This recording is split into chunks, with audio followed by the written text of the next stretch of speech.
Okay, today we're going to be talking about the three-dimensional Pythagorean theorem, or basically how you can utilize Pythagorean theorem in a three-dimensional shape.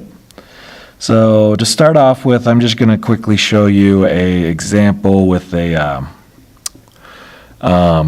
rectangular prism here.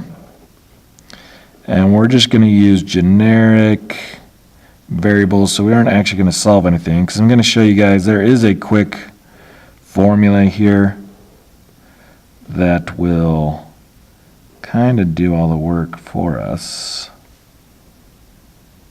So here is my three-dimensional shape here.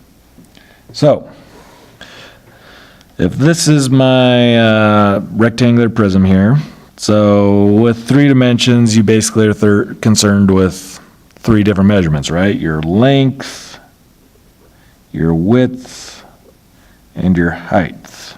Okay? So we'll call those A, B, C. Now, let's say I want to figure out the length of a diagonal that goes from my front corner to the back corner of that prism. And we'll call that length D. Okay? Now, if I wanted to use the Pythagorean theorem, I would need to know the legs, right?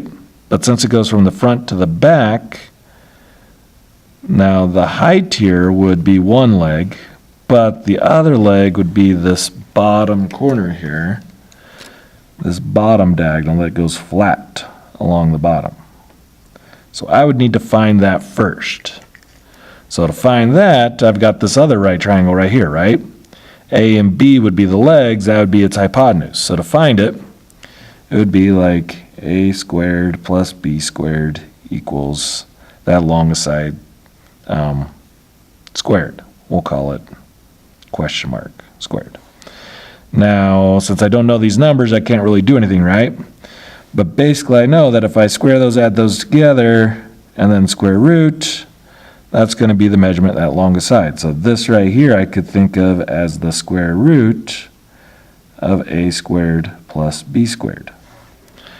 So if I wanted to find the measurement of D, I would use that leg and C in order to set up the Pythagorean theorem there.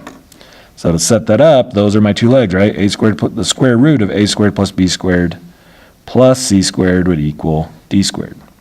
So square root of A squared plus B squared, that's one leg, squared plus C squared equals D squared. Okay? So when I square a square root, basically they would cancel each other out, right?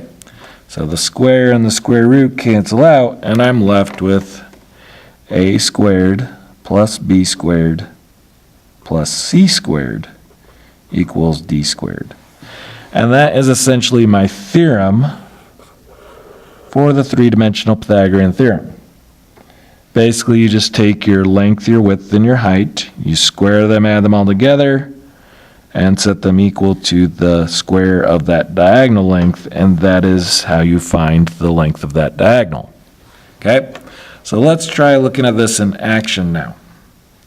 Now that I went through the how it works and why the formula is there, let's look at an example. So let's look at, well, let's do a simple one. Let's look at number 3. So number 3, which I don't know if you guys can see that very clearly. Let me zoom in here. So number 3 has a length, a width, and a height all of 5. So to find that diagonal length, basically I'm just squaring those and adding them all together. So 5 squared plus 5 squared plus 5 squared is going to equal that D squared. Okay?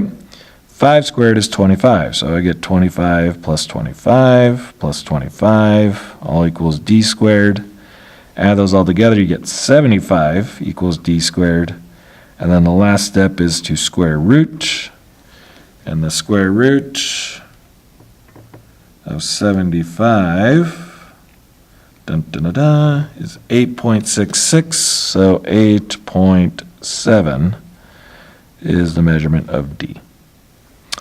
And that's basically all you're doing there, okay? But what if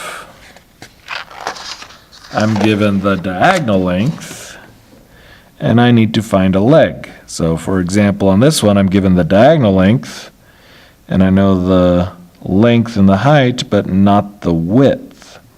So that's what I need to solve for. So I have to set it up. It would be like 16 squared plus b squared plus 50 squared equals 54.9 squared. So 16 squared is a number, 256,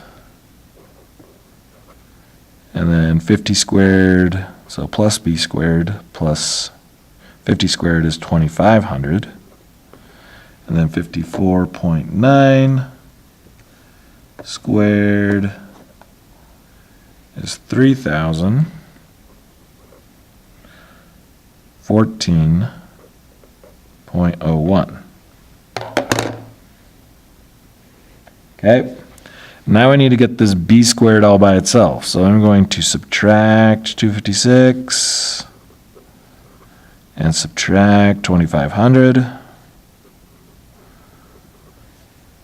So minus 256 minus 2,500 is going to leave me with b squared equaling 258.01.